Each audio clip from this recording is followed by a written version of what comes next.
Bom, pessoal, eu já estou com a nossa segunda entrevistada de hoje, a doutora Adriana, ela é psicóloga, e nós vamos falar um pouquinho sobre psicologia infantil. E é claro que você aí de em casa, né, que está aí com alguma criança com algum tipo de problema, presta bastante atenção, porque a gente tem que descobrir o momento certo de levar essa criança num psicólogo. Seja bem-vinda, Adriana. Obrigada pelo convite, é um prazer estar aqui com vocês. Prazer é todo nosso. Eu gostaria que você me respondesse uma coisa, em que momento, quais são as situações que eu tenho que me preocupar em procurar um psicólogo para uma criança? Então, Silvana, a psicologia infantil, ela é uma parte da psicologia que investiga, estuda as manifestações psíquicas na criança. Eu costumo dizer assim, que uma criança, ela, assim como nós, ela pensa, ela sente, ela se relaciona. Ela reage. Exatamente. E ela tem um organismo. Então, quando um desses aspectos não está funcionando bem, os problemas aparecem, né? E que tipos de problemas?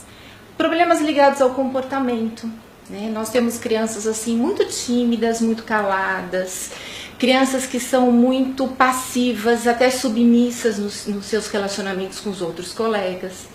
Em contrapartida, a gente também tem criança muito agitada, criança inquieta, criança que não tem noção assim dos limites, né? E muitas vezes coloca a própria vida em risco e até a vida de outras pessoas também, né? Só te cortando um pouquinho, essa questão da criança muito calma e a criança muito agitada, existem alguns tipos de caminhos que elas podem percorrer ao longo da vida, uma muito calada e uma muito solta. E que tipo de caminho seria esse? Podem. Não é regra, né? Mas... Não é. Na verdade, assim, nós temos as nossas características, as nossas diferenças. A gente desenvolve aí a personalidade, a gente faz escolhas o tempo todo. Mas o que chama atenção, o que a gente começa a perceber que é um sinal de que algo não vai bem, é quando você percebe um sofrimento envolvido, né?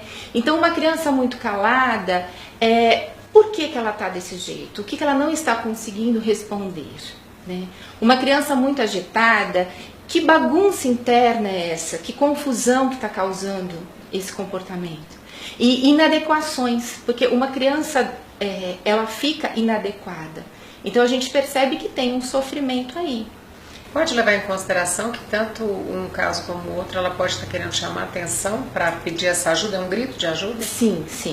Eu costumo dizer que as crianças sempre fazem isso. Elas não verbalizam assim como nós adultos. Então elas dão um jeito de nos avisar que algo não está bem. E cabe ao adulto ficar atento a esses sinais e pedir ajuda, né? Existem outros problemas que aparecem também, ainda na infância. Por exemplo, doenças psicossomáticas, problemas na escola. A escola é uma forte aliada nesse trabalho, porque ela aponta a criança que está com dificuldade para aprender. O que está acontecendo ali que ela não aprende? A gente precisa investigar, né? A criança que está resistente a ir para a escola, é porque lá dentro pode estar acontecendo alguma coisa? Exatamente. Então, crianças que até adoecem com muita facilidade e os pediatras falam, não tem motivo, não tem nada aparente, viram a criança de ponta cabeça, não conseguem descobrir as causas. Então, tem muitas questões aí. Ultimamente tem chegado muito no consultório casos até de crianças deprimidas, crianças com transtornos de ansiedade, coisa que até pouco tempo atrás a gente falava... Eu fico impressionada quando eu escuto isso. Como que a criança chega num ponto desse? A criança ela começa a sentir uma tristeza muito profunda. Ela não entende bem o que ela está sentindo, ela não sabe de onde vem. Nem se expressar. Nem se expressar. A gente começa, através de todos os instrumentos ali do psicólogo, a recolher essas informações. E começam a aparecer muitas coisas. Geralmente são questões afetivas.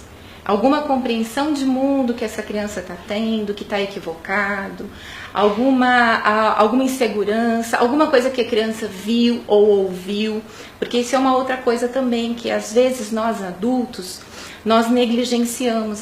Tem muitas coisas que as crianças sentem, fazem e até falam, a gente fala, isso é coisa de criança, não tem muita essa expressão. Tem sim. E na verdade não, a criança está querendo dizer alguma coisa. E se a gente fingir que a gente não está entendendo, a gente não der a devida importância, isso tudo eu temo que lá na frente, principalmente numa adolescência, isso volte com uma força muito grande, sabe? Uma consequência. Exatamente, exatamente. Quando a gente fala assim que ela ouve, ela sente, isso está tudo ligado ao ambiente que ela vive, né? Que pode ser em casa, ou ela ouviu alguma coisa na escola, ou alguém da família, porque é muito frequente às vezes ter discussões e os pais não saberem diferenciar o momento que ele pode falar e o que ele está falando na frente dela ou não. É um fator a ser observado? Sim, sim, certamente. A gente tem vários casos. A gente tem casos de pais que também exageram um pouco e conversam sobre tudo na frente da criança. E tem aquele caso que esconde tudo, que não conversa sobre nada. Então, esses são dois extremos que eu também peço para que as pessoas parem um pouquinho, achem um meio termo aí, o que a criança nessa idade precisa saber, de que conversas eu preciso ter. Né? As crianças, elas são muito inteligentes. E às vezes, o problema que ela está passando é um problema temporário. Não é uma coisa assim muito grave, a gente não está falando de grandes patologias, a gente está falando de uma fase que a criança está encontrando uma dificuldade. Mas uma fase, se não observada, traz consequências sérias, né? E nada mais saudável, natural, do que você entregar na mão de um especialista que vai ser uma pessoa neutra no meio disso tudo. Muitas vezes as crianças, elas estão falando o que os pais estão calando. Então, a criança, ela chega no consultório, às vezes com uma queixa. No trabalho, a gente começa a perceber que tem outras demandas muito mais fortes, né, muito mais complexas. E por aí vai, existem muitas coisas. Os pais que se separam, por exemplo. Eu ia entrar nessa agora. Esse é um assunto bem interessante, porque a própria criança, às vezes, ela sabe, ela percebe o que está acontecendo e ela sabe que esses pais vão se separar antes mesmo deles saberem que eles vão se separar. Ela pressente mais. Ela sabe o que está acontecendo. De alguma maneira, tem crianças que até lidam bem com isso, porque tem uma base. Você estava falando agora há pouco, e é verdade, assim, a criança, ela é fruto dessa mãe, desse pai, ela é fruto desse ambiente familiar. Vamos dizer popularmente, ela é produto do meio, né? Exatamente, exatamente. Então, quando ela traz essas questões para o consultório, por exemplo, como eu estava falando do caso da separação, a criança em si, ela tem muitos recursos, ela pode lidar com isso de uma maneira tranquila, né?